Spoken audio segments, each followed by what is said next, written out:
మాజీ మంత్రి బాలినేని శ్రీనివాసరెడ్డి వైకాపా అధినేత జగన్మోహన్ రెడ్డి మీద సంచలనమైనటువంటి వ్యాఖ్యలు చేశారు.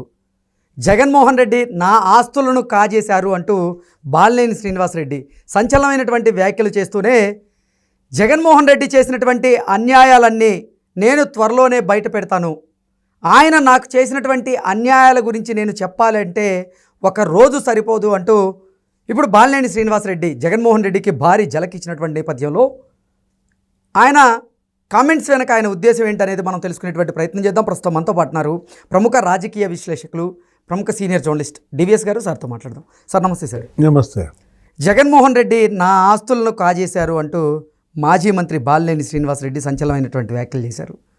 జగన్మోహన్ రెడ్డి చేసిన అన్యాయాలన్నీ నేను త్వరలో బయట పెడతానంటూ జగన్మోహన్ రెడ్డికి బాలినేని శ్రీనివాసరెడ్డి భారీ షాక్ ఇచ్చారు.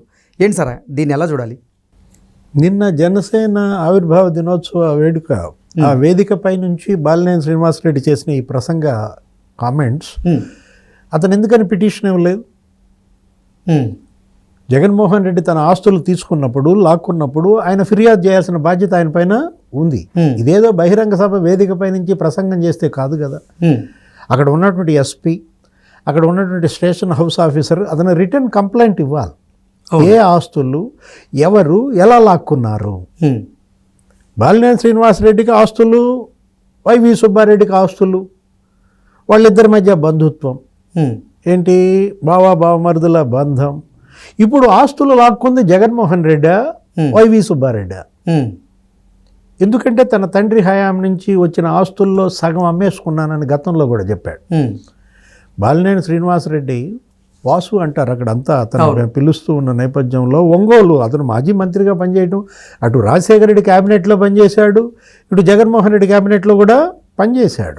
జగన్ కోసం మంత్రి పదవినే త్యాగం చేశాడు. అవును, 4 ఏళ్ళు ఉన్నా కూడా జగన్ కోసం రాజీనామా చేసే జగన్ వెంట నడిచాడు జగన్ పార్టీలో. అంటే మంత్రి పదవే వదులుకున్నాడే, ఆస్తిని జగన్ లాగేసుకున్నాడంటే ఇతను ఇంకెవరిని వదిలాడు? సొంత చెల్లి షర్మిల ఆస్తుల్ని లాక్కున్నాడు. అదేగా కేసు. ఇప్పుడు షర్మిల అదే కదా ఫైటు. అదేమంటే చెల్లి మీద ప్రేమ ఆప్యాయతలు కరిగిపోయాయి అంటాడు. ఇప్పుడు చెల్లి మీద ప్రేమ ఆప్యాయతలు కరిగిపోయినప్పుడు జగన్మోహన్ రెడ్డికి బాలినేని మీద కూడా కరిగిపోయినాయా? ప్రేమ ఆప్యాయతలు కరిగిపోతే లాగేసుకుంటాడు ఆస్తులు. జగన్మోహన్ రెడ్డి ప్రేమ ఆప్యాయత దేనిపైన? ఆస్తులపైన, అధికారం పైన. తల్లినే ఎన్సిఎల్టీ కేసులో దోషిగా నిలబెట్టాడే. ఇప్పుడు తల్లిని అతను బలిపశువు చేశాడు, కానీ చెల్లి బలిపశువు చేసిందంటాడు. చెల్లి తనను మోసగిచ్చిందంటాడు. చెల్లిని అతను మోసం చేశాడు. ఎవరు మోసగాడు? షర్మిల, జగన? రాజశేఖర రెడ్డి ఆస్తులు 4 మనవ సంతానానికి సమానంగా ఉండాలనేది ఆయన అంతిమ కోరిక. అవును. ఇది ఎవరు చెప్తున్నారు? ఆయన భార్య విజయమ్మ చెప్తాను. ఆమెగా ట్రస్టీ. ఆయన చనిపోయారు, చనిపోయిన తర్వాత నెక్స్ట్ ఆమె కదా, ఆమె చెప్పినట్టు పంచుకోవాలి. ఇప్పుడు అసలు బాలినేని శ్రీనివాసరెడ్డి ఆస్తులు లాక్కున్నాడంటే అతను లాక్కున్నది సుబ్బారెడ్డా జగన్ రెడ్డి అని అడుగుతుంది. అందుకే కొద్దిగా మెలిక ఉంది. ఓకే. ఎందుకంటే కేవీ రావు ఆస్తులను లాక్కుంది కూడా విక్రాంత్ రెడ్డి. నిన్నే విజయసాయి రెడ్డి లేటెస్ట్గా కర్త కర్మ క్రియ విక్రాంత్ రెడ్డి అని చెప్పాడు.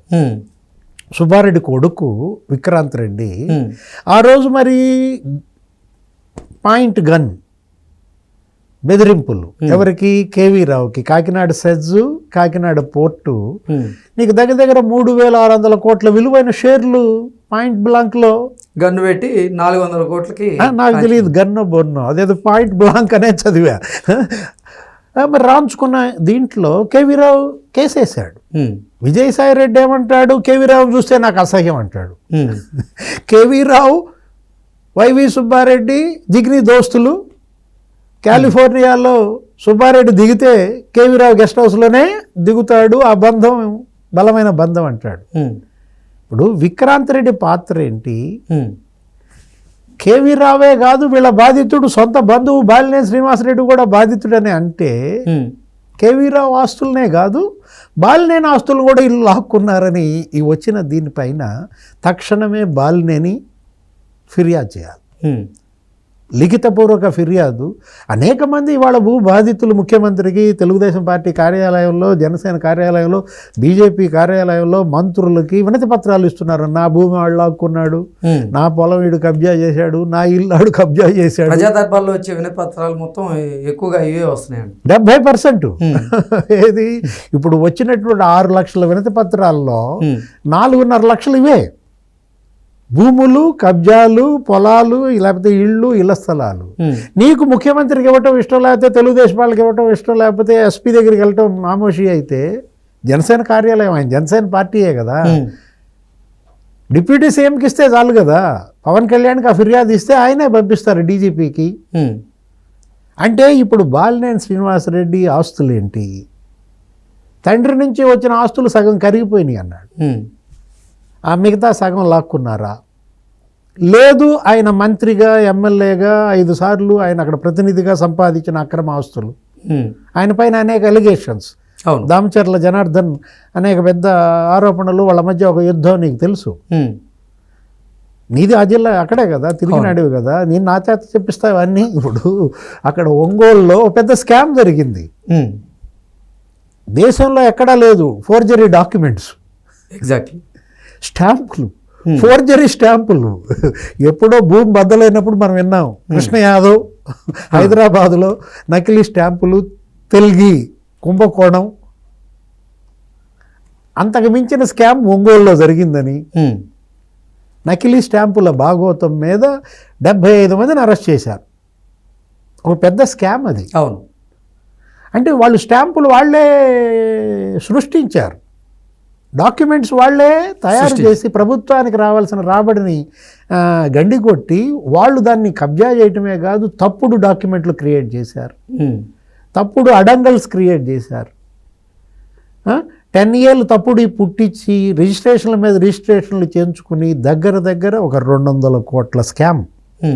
ముందు ఆ స్కామ్ అంతు తేల్చాలి.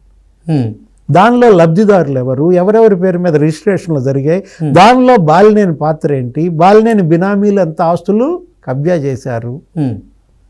అసలు బాలినేని శ్రీనివాసరెడ్డి ఎక్కడెక్కడ ఏ నగరాల్లో ఆయనకు ఆస్తులు ఉన్నాయి.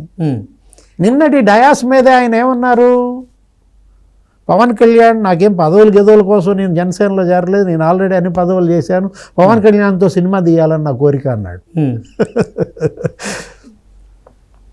సినిమా తీసే అంత డబ్బులు ఆయన దగ్గర ఉన్నాయి.